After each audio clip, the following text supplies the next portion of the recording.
Again podcast. Let's meet again on that podcast.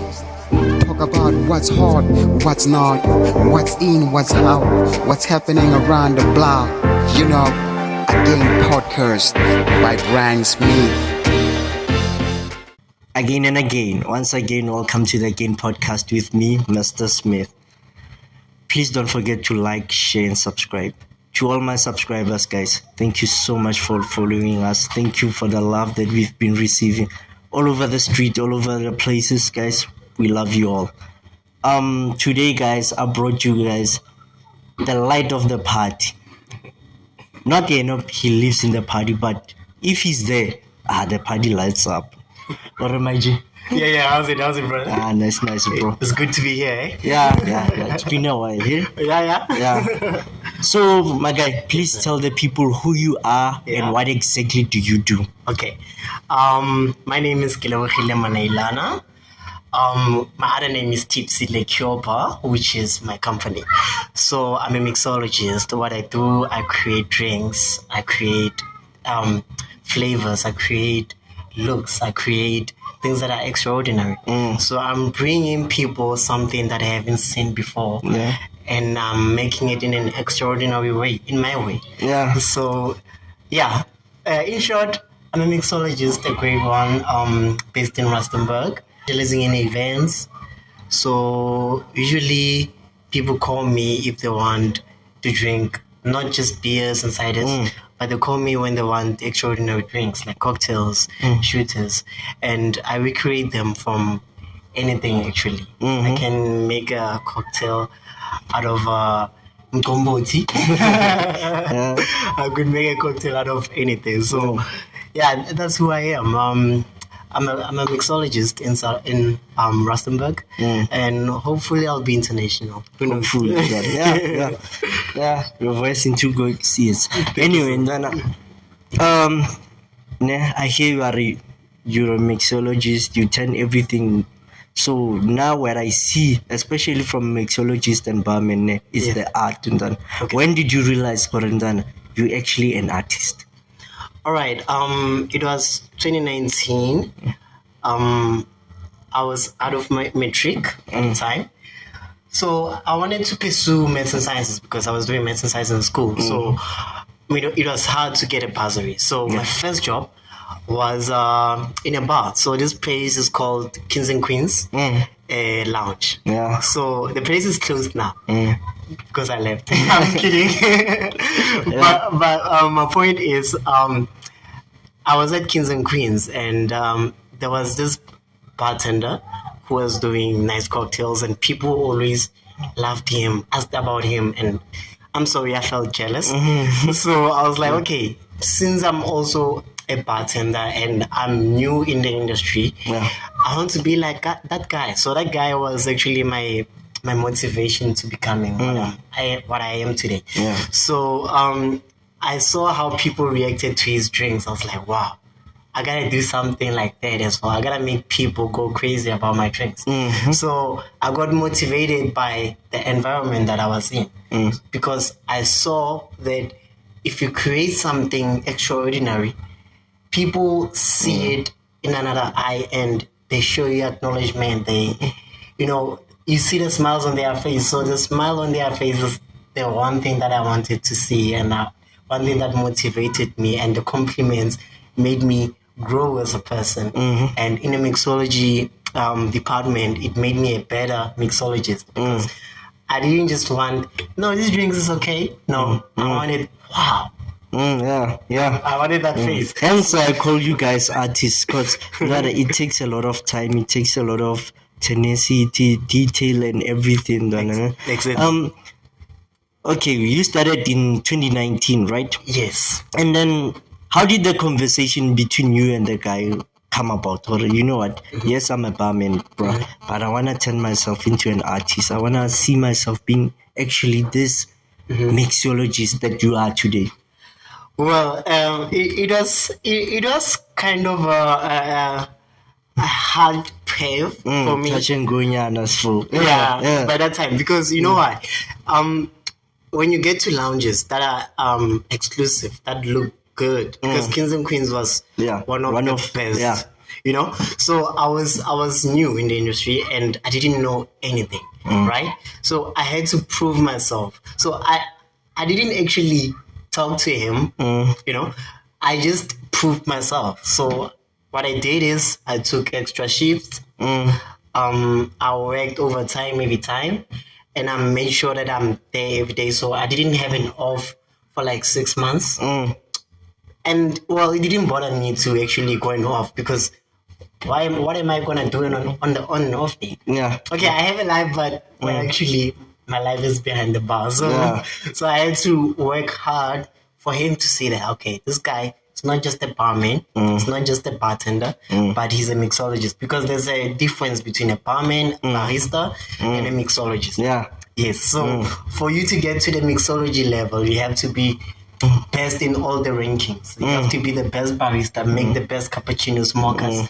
You gotta be the best barman, serve on time, make sure the bar is clean, all that. You gotta be the best bartender. The bartender is more like a mixologist, but the bartender does a different job from a mixologist because a mixologist creates and a bartender does what already exists. Okay, yeah. So as mixologists, we create what's not there. And baristas, bartenders and barmans, they just serve what's there. You want a castle light, they give you a castle light. You want a brandy and coke, they give you a brandy and coke. But as a mixologist, you have to go extra mile. If somebody wants a brandy and coke, make it look good. Yeah. You know, it's a hard thing because it's one color, but you have to think out of the box, make a nice garnish and all that. So I proved myself to the guy, and he saw that this guy is not just a mixologist. He's not just a bartender. He's a mixologist. Yeah. And then I've heard rumors the old-fashioned way and the modern way of doing drinks. And that explain that to me. Let's say Nalo and I've never worked in a bar. I'm new. You work in there. You're a mixologist. You there to teach me the ropes. Teach me 2 drinks. It's a simple, a modern Cosmo. Cosmopolitan. There's an old-fashioned way and there's a modern way of it. Explain it to me. How does it work? Okay, so the old way of making cocktails. Let me explain that first. So, from where cocktails come from? Cocktails were not there before. People were drinking ale, were drinking, beers and wine. So now, one person, just that I forget the name, one person came up with a mixture. So that cocktail had a sugar syrup. You wanted a drink that is nice on your taste buds, but also it gives you a kick. So he made a drink out of sugar syrup, whiskey, and bitters, and a bit of lemon juice. So we call it an old fashioned.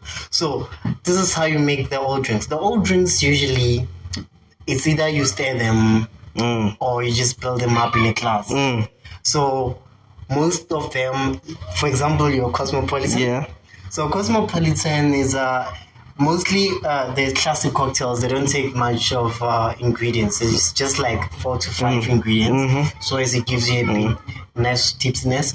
So Cosmopolitan is cranberry juice, it's lemon juice, it's vodka, it's triple sec. Yeah. So it's a simple cocktail. People you can stir it or you can shake it. Well, by stirring, you just put your ingredients in a glass. And then you have your bar spoon. Well, it's a bit of my bar materials. I wish I had. Yeah. But you have a bar spoon. You put your ice in a mixing glass. You stir it and then put in a glass. By shaking, there's 2 different types of shakers. So back then they were using double tin shaker. Yeah. Before we had the other types of shakers. So they will pour their mixture in the small shaker and then put ice on another one, combine them, shake it, make the drink chilled and nice. Yeah. So that's the old way of doing cocktails. So they do them simple.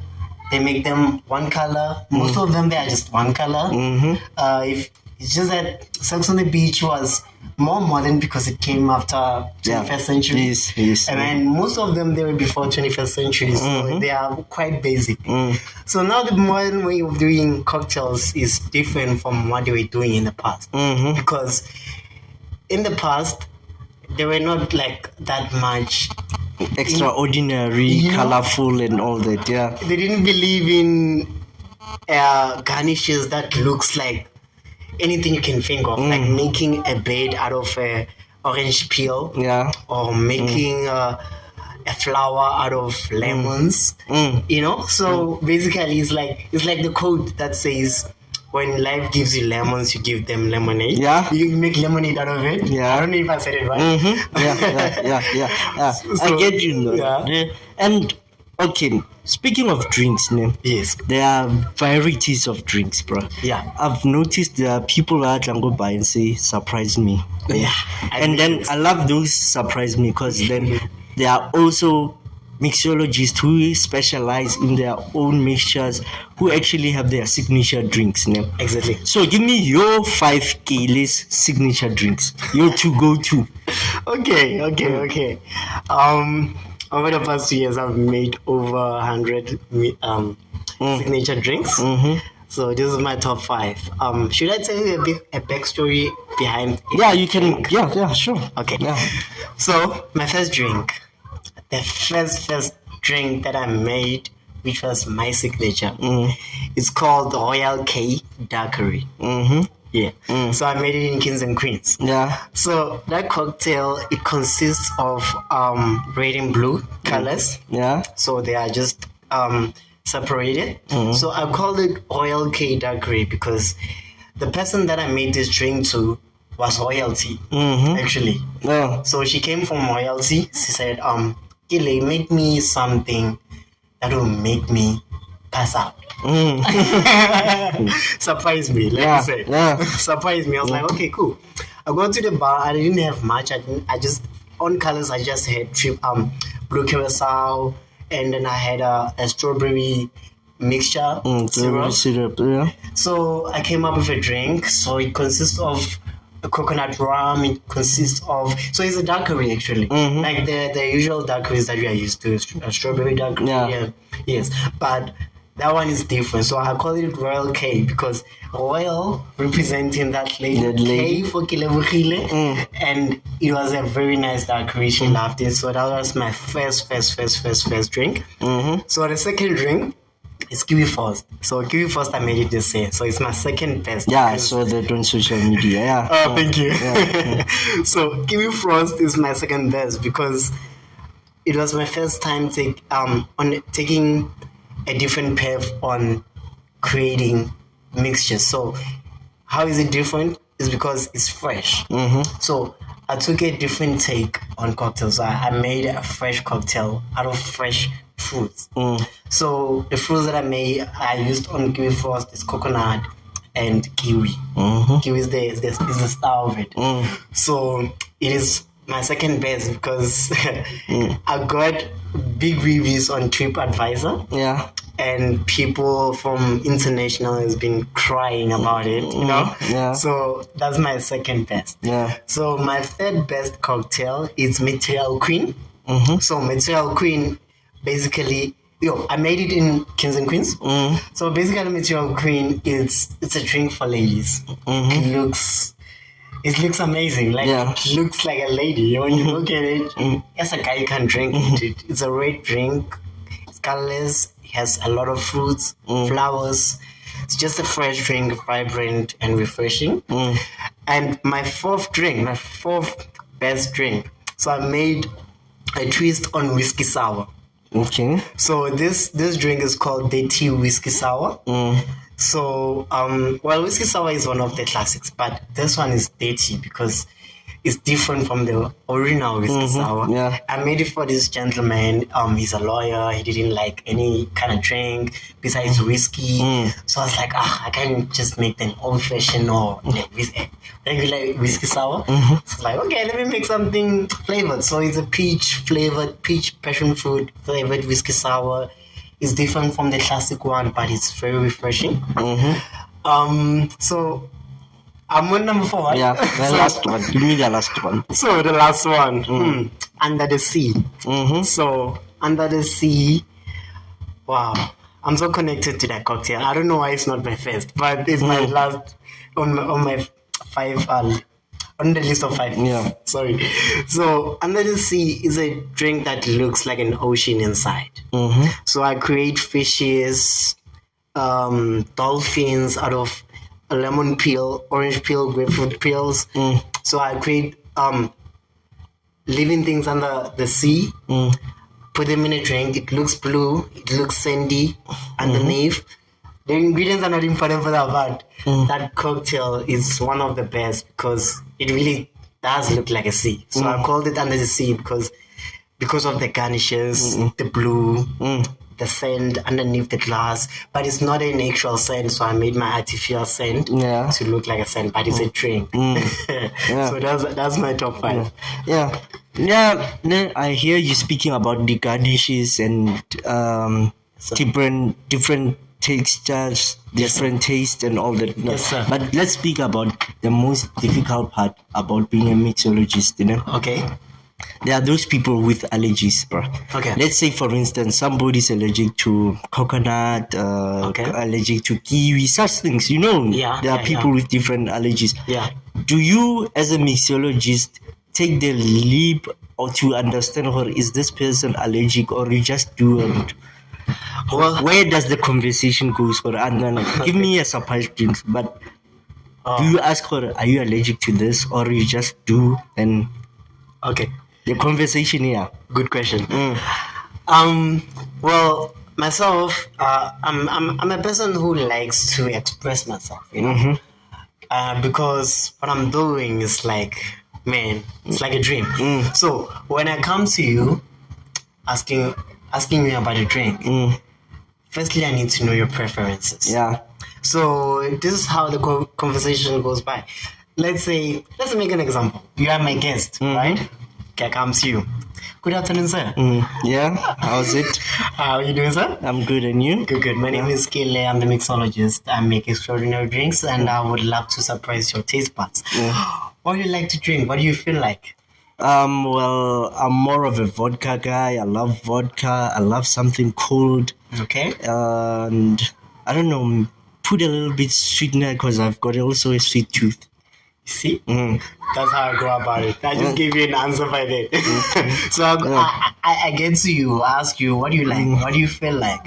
So I don't make a drink out of just out of my mind in jail, not knowing what are you allergic to or whatnot. But if you give me a preference and say, like you just said, you would like something with vodka, and I'm gonna make something that meets your expectations and beyond. Okay. So that's what mixologists do. Well, actually, that's what. Let me say that's what I do as a mixologist. No, you've been working more hospitality for a while. No? Yes, sir. You've been there in that industry. Yes, what sir. are your pros and cons, Ndana? One of those days where do you feel like, it's not working.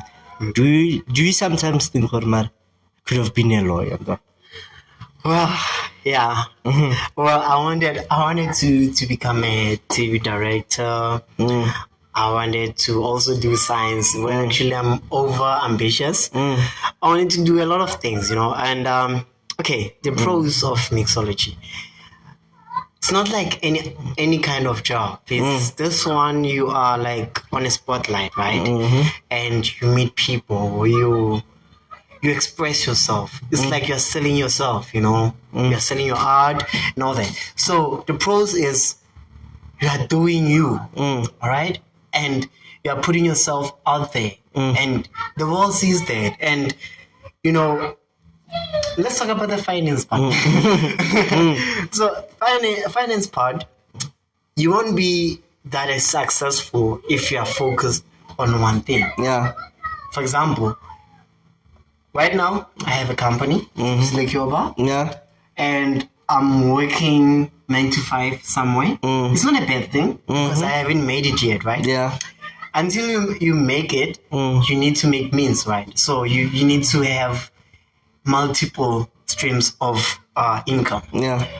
For you to really, really have a good life or whatever that you wish for.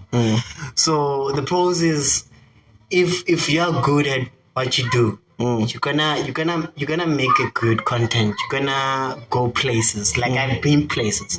I've been called left, right, and center. Yo, we want you to Joburg, come. It's a nice thing because you travel, you see places, and the nice thing about it is there's no pressure when when you are behind the bar and knowing what you do. Yeah. There's no pressure. Even though there's 100 people who are looking for different kinds of cocktails, you can do it if you're confident, if you know what you do. But the cons, well, it's quite stressful. It can be stressful. It's a stressful industry. And again, most of the workplaces, they are not pleasant. Some places they will exploit your dream. They will exploit your art. They will take your art, use it, make money, and then throw you out like a chewed gum. I want to say gum. JPs. Yeah. And then it has a lot because you'll be doing what you love and you'll be doing it out of your heart. So in most cases, bartenders are working 9 to 5, but they're not earning much. That's the cons. And in most cases, you'll find out that people don't drink cocktails that much at some places. And then you are there and you're trying to sell yourself and then you're not making means. So that's the cons. So yeah, that's pretty much. But to be honest, it's the best job to be on. Yeah. Not just a job, it's a career. Yes. So, Gile Brandon, Yes, you sir. have a business. Yes, sir. When did you start your business? Okay. Remember I told you about Kings and Queens? Yeah. So Kings and Queens was my driving force for Tipsy. Well, I started it 2020. When was the COVID again? Yeah, 2019. It's COVID-19. 2019. We got locked down March 2020. Yes. So I started it before COVID because niggas all Kings. I was from Kings and I felt like, man, I need to do my own thing. Yeah. I need to come up because I saw how this guy was actually accumulating on that. I was like, wow, a lot of people are coming and each cocktail was like more than $50, which I made my calculations. I was like, wow, now this is good money. Besides money, I loved what I was doing, what I'm doing actually. And from Kings and Queens, I quit it and I was like, let me start my own thing before COVID. And then COVID stopped me for a while, but from there I've been pushing. Yeah. Yes, sir. And then in business, Nana, there are fundamentals of business. You need to have a market, you need to have access, you need equipment, you need capacity on all those things. Let's say you saved from Kings and Queens. Yes. Before you start your business, what were you drawing? What was your plan and goal for your business? Okay. So, to correct you, I didn't say from Kings and Queens. Because I was new in the industry, I was living in a moment. So I started my business out of nothing because I didn't have a sponsor, I didn't have capital, an investor, I didn't have anything. Yeah. So I quit it because Kings and Queens was not treating me right at the time. So I was like, no, man, I can do this by myself. So I started on my own. So my goal was I wanted to create a mobile bar that's bigger than Liquid Chefs. Because before I started, I looked at my competition first. And I saw that, okay, there are quite big brands of cocktails and cocktail bar, mobile bars and all that. So I wanted to beat my competition. I wanted to get in there and to be on a spotlight. So it motivated me to start. And starting from nothing, it's more motivating than starting from something that somebody gave you. So it gives you more drive, more push because you have nothing. You have to make something. So what motivated me more is that after I quitted at Kings and Queens, there was a wedding, and that wedding was from one of my guests from Kings and Queens. So the lady was like, yo, I love what you're doing here, but I can't have my wedding here. So what do you think? So I was like, okay, what is this lady trying to say to me? So that idea came quickly. I was like, okay, how about I come to your wedding? Come with my people. I didn't have anyone by the time. I didn't have any idea what I was gonna do. Didn't have a bar, no shaker, no nothing. So it's like, can I come to your location wherever you are, and then I'll come with some few waiters, and then I'll come with a table. And then she was like, no, don't worry about anything. Just come with your people. So I organized my friends. Now, like, I didn't have much friends, but I organized some people. And then we went there. It was a success. Well, we went to the event without nothing. I had to borrow money to print T-shirts for my uniform. So I had to also borrow money for transportation because I didn't know you have to make an invoice. You have to, I didn't know much of the business insights. Yeah. So I went there with a blank mind with my people, but I knew what I was doing. So I just told my people, when we get there, do your thing. You just gotta get to the people, ask them what they like to drink. Come to me, I'll solve the rest. We did our thing. It was like an 8-hour event, and then they extended time because like we're doing the most there. So from there, I was like, damn, this is actually an idea. I could go to people wherever they are, give them the party. I don't want them going to Ultra Liquor or whatever, buying booze and then, distributing. I want them to come to the bar. I want them to feel like they are at a restaurant, they are at a lounge. I want them to feel like that, but they'll be at their own home, at their own comfort. Yeah. So I got the motivation from that. So that's how the business came by. Yeah. And then business, it's a different complex than working at a bar at an establishment like Kings and Queens. Yeah.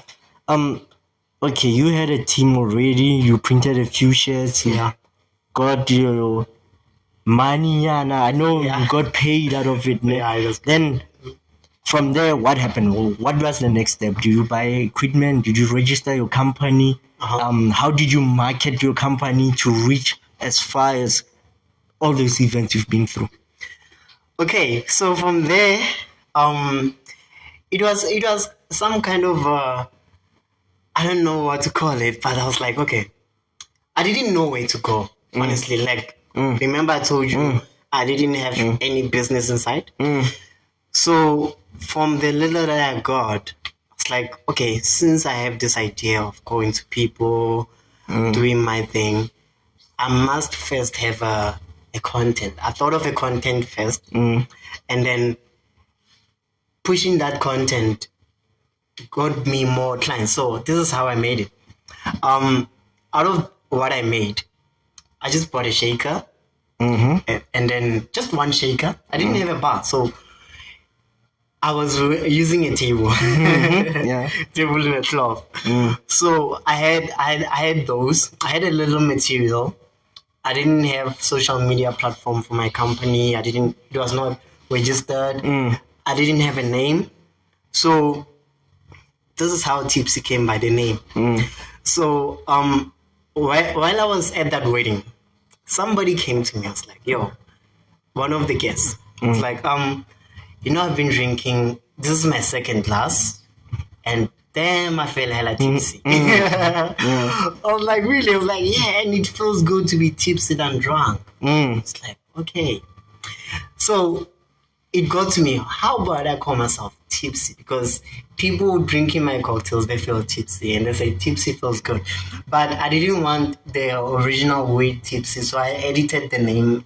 I put an E, like you see here.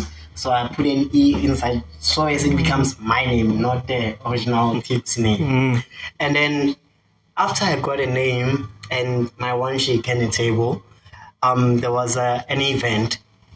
The event was in Rustenburg, and I knew the person who was making it, who was organizing the event. So I spoke to the person. I have a bar, but it's not yet established. I just need a space. So they gave me a space for free, luckily, and then I got there, I did my thing. Trust me, it was horrible. I didn't make money. I was there. I set up almost 8 hours, nothing. Sold shoe glasses. I had people that I had to pay transport going back. I had a lot of things on my plate that night after my second gig, and it was quite tough for me. Yeah. Because I was in a place, I was trying to sell my product, and I had less sales and more expenses. So I felt like, okay, if I'm really gonna do this, I need to be strong, and I need to persist and be consistent and not leave what I'm doing, because I already quit my job for this thing. So I started thinking of alternatives. How can I make more money? Because now I have this concept already. I'm selling it to people, because people were coming to me, were like, "What are you selling there?" And I was telling them, "I'm tipsy. I'm selling 1, 2, 3." And then, okay, we'll come back. Somehow I saw that people have interest, but it's just that Sales are not coming. Yeah, and they are not used to cocktails, so I have to put my weight out there more. I have to have a nice presentable bar and all that. So my first gig was not a success, but it was a success because I was there. You actually went there. I went there. That's the whole point. Exactly. Yeah. That's where I was gonna ask, Yes. there are disadvantages and there are flops. Sometimes people fail in business and all that. True. And speaking of that, what are the peaks and the off-peak more business in it? Yes. I've seen, summer seasons, that's where people are having events and all those things, and summer cocktails are roaming. Yeah. And on your off-season, Okay. what's Kaylee doing? Ke plan B e leng gore o na le yona when you are off season, where there are no customers calling in or saying, "Hey bro, we need you for this event." Okay. So as I said in the beginning, as a mixologist, the pros is that you gotta be multitask. Yeah. You right? Yeah. So because there are times like off season and peak season, like you said. So in off seasons, if you have multiple streams of income, yes. then you are sorted. So on my side, I don't just stay at home waiting for calls or marketing or whatever. I'm doing something in the meantime. I'm doing mixology somewhere. So that keeps me active in my industry, and it keeps me, creative, because I'm out there. I'm putting myself out there all the time. I'm saving different kinds of people from different kinds of countries and backgrounds. So it's good as a mixologist to have something on the side and something on the side and something stable. So that's how I survive personally. And then give a young person who wants to come into the business, especially hospitality is broad. You brought another expertise, industry, Mixology. Then I want you to actually give a small motivation to somebody who's there in their 20s, not doing anything, but actually looking at it and say, maybe I should try this. Okay. What are maybe 3-4 things that you can tell that person, or look at this if you want to come into this industry? Okay. So, here's what I can say. The world is your instrument.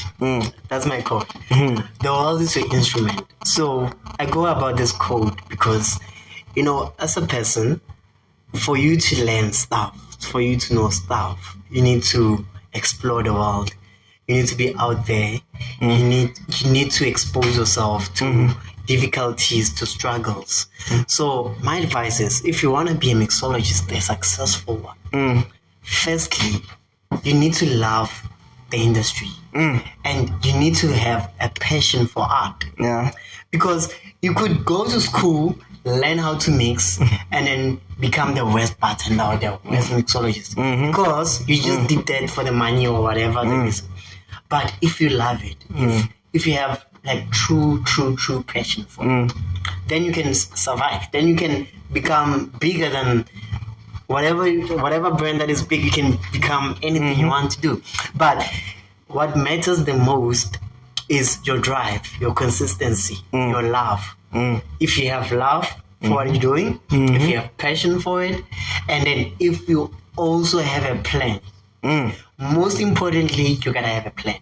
You gotta have a strategy. You gotta have target market. If you have those things, then you won. But if you're still struggling with how you're gonna get how you're gonna grow your business, because it's important to know where you're going in 5 years, where you're going in 10 years, where you're going in 3 months, where you're going in 6 months. And in the business of mobile bar, it's quite difficult because with the wrong marketing, you're not gonna go anywhere. But if you have the right marketing, marketing is there's a lot of things that you can do to market. You can make flyers. You can be on social media. Yeah. Social media is a big platform. Yeah. Exactly. Yeah. Exactly. But you have to be versatile, right? So my advice is be versatile. Put yourself on a spotlight and make the world your instrument. Go out there, play, and do you. Most importantly, people are not looking for the person who invented Cosmopolitan. They are looking for you. If they want a Cosmopolitan and you have a drink in your mind that it's gonna beat Cosmopolitan, then why not do it? Then why not sell it instead of doing what they want? The thing is, you need to have a way of pushing people. Actually, you have to be a great salesman. So you need people skill to actually make it as a mixologist. Exactly. You need to have excellent communication skills. Yeah. If you don't know how to communicate, if you don't know how to talk, if you don't know how to express yourself, it's going to be difficult. Yeah. But if you learn all those things, you're going to make it, because people are looking for you. They are looking for what you bring. They are looking for the enthusiasm in your drink. They want to see how authentic you are. They don't want to see the usual, because they are used to the usual. The usual is there. So why not give them something that you thought of, not what somebody thought of? Yeah. So my advice is, put yourself in a spotlight. Go out there, show these people, I am Kelebogile. I can do this. And there's gonna be people who's gonna shame you. There's gonna be people who doesn't like some people will be some kind of weird to you just to see how strong you are. So a person can be like, just drink. What the hell is this? But if you are strong inside and you trust yourself, you're gonna act normally. But if you're not, you're gonna feel like, oh my god, I'm a terrible mixologist. Then you're gonna leave the industry eventually. But it starts with you. So basically, people skill, the correct marketing, Exactly. inner you, passion, drive, love, consistency. Yeah. Yes, sir. So Kile, where can the people find you? It's so busy, but where can the people find you? What's happening in your life so far? Okay. Yeah, how can they book you? All right. Yeah. Okay. Tipsy doesn't have an official page yet. Yeah. Because I've been pushing on my personal page. Okay. So on Instagram, I'm say_Dowsy. On Facebook is Dowsy. And I don't know if I should share my numbers. I don't know. Up to you, Ndana. But yeah, you're a mixologist. Yes, sir. People need you. So if ever you wanna book me, my number is 066 11 95256. You can call me. You can WhatsApp me. And in the moment, I'm busy with events. Okay. So I'm called to the next upcoming event is on the 11th of May. I'm gonna be at Babong 2. Okay. I'm gonna be doing an organization for Mother's Day. It's a private function. So I do private functions. Yeah. I do galas. I do parties. I do weddings. I do events. Anything that has to do with celebrating, even though it's not celebrating, it's just a normal chill. Let's say you are with your lady and you want a private mixologist to come and do cocktails for you. I'm there. I'm available. Yeah. So in the meantime, what I'm busy with, I'm at Basel. It's a hostel, so I'm doing mixology there. But also Tipsy is busy with private organizations and public ones. So Yeah. we are available anytime because you cannot turn down an event, you know. And Yes, sir. lastly, rates. I know people are saying, hey, the mixologist is expensive. Hey, it's about cold room. Yeah. Give people reassurance for it. It's not that expensive. So how much? 100 people. If I need you for a wedding, 100 people, how much? Okay, for a mere 2 hours, I charge 100 rand per head. So if you want like an open bar, so it's for your 100 people, it's gonna be 100 rand per head. So out of that 100 rand, that person can drink as much as possible. Any cocktail on the menu. My cocktails range from 60 rand to 220. But per 2 hours in an event, it's 100 rand. So that makes it 10,000 for just 2 hours. Give you the most best exquisite cocktail experience. Yeah. Yes, sir. Again and again, it's been a blast, guys. DAOZI on Yes, sir. social media. Yes, sir. Yeah. Hope we see you very soon in Donna. I know I'll see you soon. Vele, we've got an event coming on. Yes, sir. Gonna call them. Yes. Guys, he's available. If you need a mixologist, Gil is the guy. Excellent taste, good quality, good service. Yes, sir. Thanks again, Donna, for coming. Thank you for your time. Thank you. Yeah, I know you're busy, but thank you for coming. I hope people book you. I hope you all the best. Thank you so much, sir. And it was nice having a conversation with you. I'm really grateful to be here. And much more for you too, sir. Thanks. Again and again. It's been a boom. We are out.